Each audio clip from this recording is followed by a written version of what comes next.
Pour une fois, une idée de vidéo me vient pas de X mais directement de YouTube. Je viens de mater la vidéo d'un certain Mathieu Burgalassi intitulée Hellfest, le pire festival de France, j'ai l'épreuve, et il faut qu'on en parle. Il faut que je te parle. Elle fait également écho à une vidéo de Max YMI dans la même veine et sortie il y a 2 semaines. Pour ceux qui ne connaissent pas, Max YMI est un guitariste, auteur-compositeur et accessoirement youtubeur spécialisé dans tout ce qui tourne autour du métal. Du métal bien bourrin qui nous pète dans les oreilles, c'est ça qu'on veut. Le Mathieu Burgalassi, je le connaissais pas, mais Max YMI, je suis abonné à sa chaîne depuis quelques années. C'est une gauchiasse, certes, mais en général je le trouve assez fin et factuel dans ses analyses. Enfin du moins, tant qu'il parle de musique et qu'il ne fait pas de politique. Incroyable! Dans cette vidéo, on parlera pas de musique. Le Hellfest, j'y suis jamais allé et je n'ai qu'une connaissance limitée et mainstream du métal. Je m'attarderai pas trop sur le début de vidéo de Mathieu Burgalassi, où il nous fait le numéro du vieux con puriste. Le très français, le très coûteux, le très polémique Hellfest. Blabla, le Hellfest c'est cher, c'est le temple du capitalisme, c'est devenu un parc d'attractions, ça n'est plus authentique, ça se boboise, blablabla.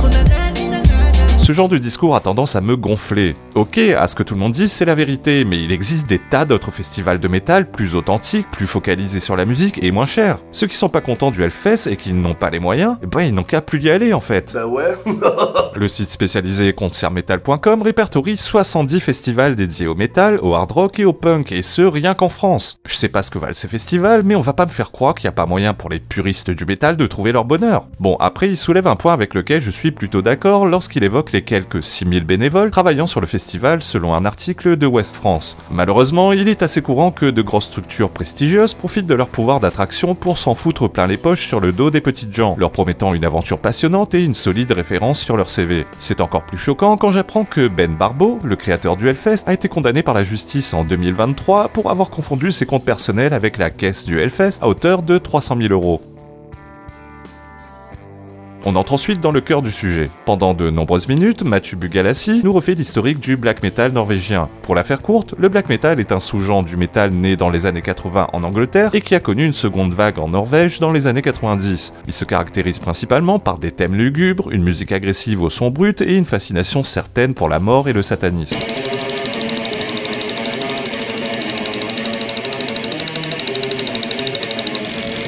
Si Mathieu Burgalassi s'attarde sur ce genre musical et sur la scène norvégienne en particulier, ce n'est pas un hasard, cette scène tenant une place importante au Hellfest depuis ses débuts. Problème, les groupes fondateurs de cette scène ont bâti leur succès sur la violence, les mutilations sur scène, les actes de vandalisme avec l'incendie d'église, le suicide et surtout le meurtre avec 2 cas célèbres, celui de Bordaitun alias Faust, ancien batteur du groupe mythique Emperor, qui a purgé 9 ans de prison pour avoir assassiné de 37 coups de couteau un homosexuel, et le cas de Varg Vikernes, ou Varg Vikernes, je sais pas comment on dit, leader du groupe Burzum, ayant purgé 15 ans de prison pour avoir tué son pote et confrère Euronymous, ancien leader du non moins mythique groupe Mayhem, de 23 coups de couteau. Ce qui préoccupe Mathieu Burgalassi, c'est d'une part que le Hellfest ait continué à inviter quantité de groupes sulfureux pendant de nombreuses années, et qu'elle le fasse encore aujourd'hui. Bordaitun faisant partie de la programmation de cette édition 2025 en tant que batteur au sein du groupe de black metal Blood Fire Death. Max YMI est quant à lui plus nuancé, il ne reproche pas au Hellfest de l'avoir invité, il reproche au mec de ne jamais avoir réellement fait amende honorable et de ne jamais avoir montré de véritables regrets par rapport au meurtre qu'il a commis 30 ans plus tôt. Le paradoxe, c'est que les gauchistes militent généralement pour un assouplissement des peines de prison et pour la réhabilitation des prisonniers une fois qu'ils ont purgé leur peine. Bordaitun a purgé sa peine. Qu'on estime que sa peine ait été suffisante n'est pas le sujet. Si on est légaliste, on accepte les lois telles qu'elles sont, et si on n'est pas content, on vote pour des gens qui se proposent de les changer. La double peine n'existe pas dans les sociétés occidentales. Une fois qu'on l'a purgé, on est libre de vivre comme on l'entend, sauf dans le cas où des restrictions sont décidées par un juge à la fin de la peine. Par exemple, l'interdiction pour un pédophile de résider à proximité d'école ou de travailler en contact avec les enfants. Vous savez, quand une petite fille de 5 ans et demi commence à vous déshabiller, oula, c'est fantastique. C'est ce qu'on appelle en France le suivi socio-judiciaire. Rien ne peut obliger Bordaitun à ne plus pratiquer son métier de musicien. Leur problème est qu'ils confondent justice et morale. Justice a été rendue, la suite ne leur appartient plus. Cela ne nous regarde pas. On peut trouver immoral que le mec continue de se produire sur scène, mais ça c'est notre problème. Si des gens veulent continuer à acheter ses albums et aller le voir sur scène, c'est leur problème, pas le nôtre. J'en avais déjà parlé dans ma vidéo sur Bertrand Cantat. Je trouve personnellement immoral qu'il continue de briller sous les projecteurs et de se faire aduler par son public, mais encore une fois, chacun se débrouille avec sa propre morale. Il me viendrait jamais à l'idée d'aller faire la morale aux gens qui continuent de l'admirer aujourd'hui, ou de faire pression sur les programmateurs pour qu'ils ne l'invitent plus à se produire chez eux. De la même manière, on peut pas imposer à quelqu'un de regretter le crime qu'il a commis, ou alors on devrait conditionner la sortie de prison au fait que le mec regrette, mais ce serait stupide car tout le monde dirait alors ce que les juges ont envie d'entendre pour pouvoir sortir. Ah bah il a dit voilà, ah bah si, voilà ça marche, hein, c'est 2014, c'est la street, oh JB fais pas la gueule. Les gauchistes n'ont que le mot démocratie à la bouche mais voudraient tout contrôler, y compris la morale. Jean-Luc Mélenchon, Jean-Luc Mélenchon, Jean-Luc Mélenchon, non on n'est pas la police, Jean-Luc Mélenchon. Dans un état de droit, il y a ce qui est légal et ce qui est immoral sans être illégal pour autant. Et encore une fois, la morale des autres ne nous appartient pas. Mathieu Burgalassi nous ressort également les sempiternelles sympathies néo-nazis d'un certain nombre de groupes de death metal ou de black metal. Les nazis, je hais ces gars-là. Oui, c'est vrai, il y a des groupes qui n'ont jamais caché leur sympathie néo-nazie et il y a un certain nombre de festivaliers qui, eux non plus, ne les cachent pas vraiment. Et alors, j'ai envie de dire, une démocratie, c'est aussi la liberté pour chacun d'avoir des sympathies pour les idéologies de leur choix. Mary Taiwan, Mary Taiwan.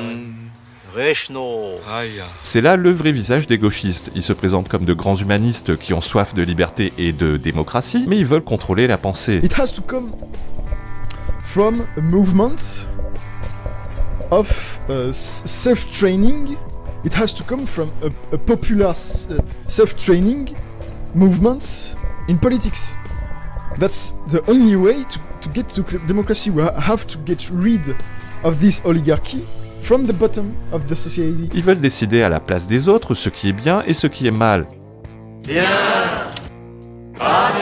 Ils veulent décider à votre place ce que vous avez le droit d'aimer ou pas. De vrais apprentis dictateurs. There are very few of the great dictators left. All the best ones are now gone. Saddam, Gaddafi, Kim Jong, Cheney. Ben Barbo est un homme d'affaires et son domaine c'est la musique. Il n'est ni curé, ni professeur de morale ou de bien-pensance. Burgalassi et Max Wyemi évoquent également le cas problématique selon eux de Till Lindemann, le chanteur de Rammstein, invité lui aussi cette année au Hellfest, ce dernier étant sous le coup d'accusations d'agression sexuelle sur de jeunes femmes.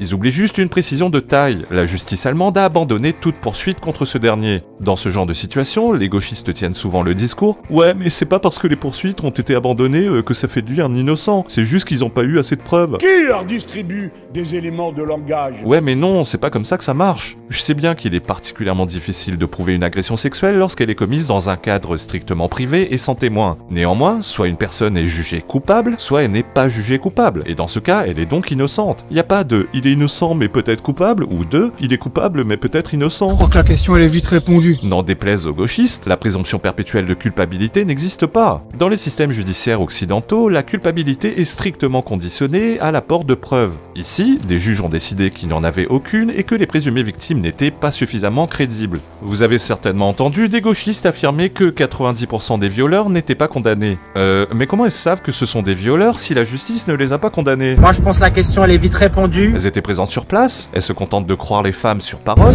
Poil de dessous de bras.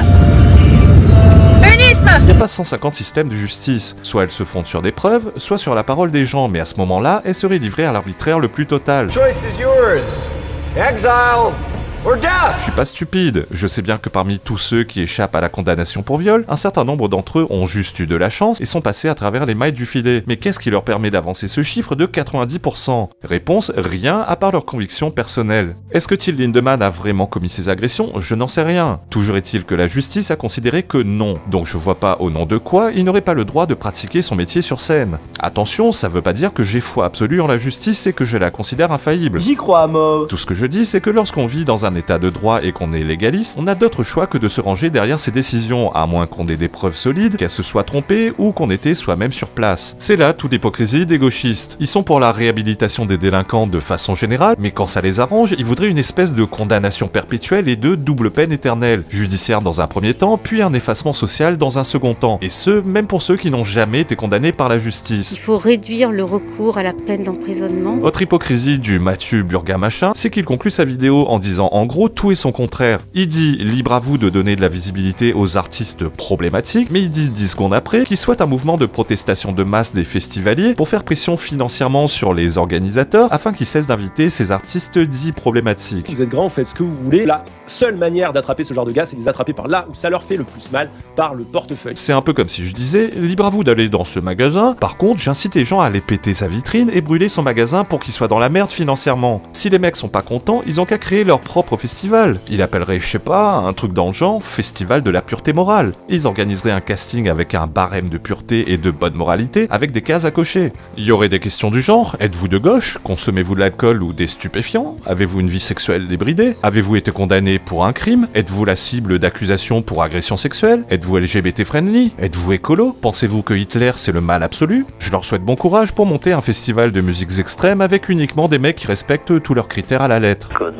Au final, j'ai un profond respect pour ce qu'a réalisé Ben Barbeau. Ok, il a tapé dans la caisse et il n'est pas irréprochable de manière générale. Ok, il aime l'argent, mais il faut rendre à César ce qui appartient à César. Le Hellfest, quoi qu'on en pense, est considéré par certains comme le plus grand festival de rock, métal et de musique extrême de la planète. Quoi qu'on en pense, Ben Barbeau a construit un empire en partant de rien, et rien que pour ça, il mérite le respect, et je le répète, ceux qui sont pas contents n'ont qu'à se chercher un autre festival ou créer leur propre festival où ils seront libres d'inviter les artistes de leur choix.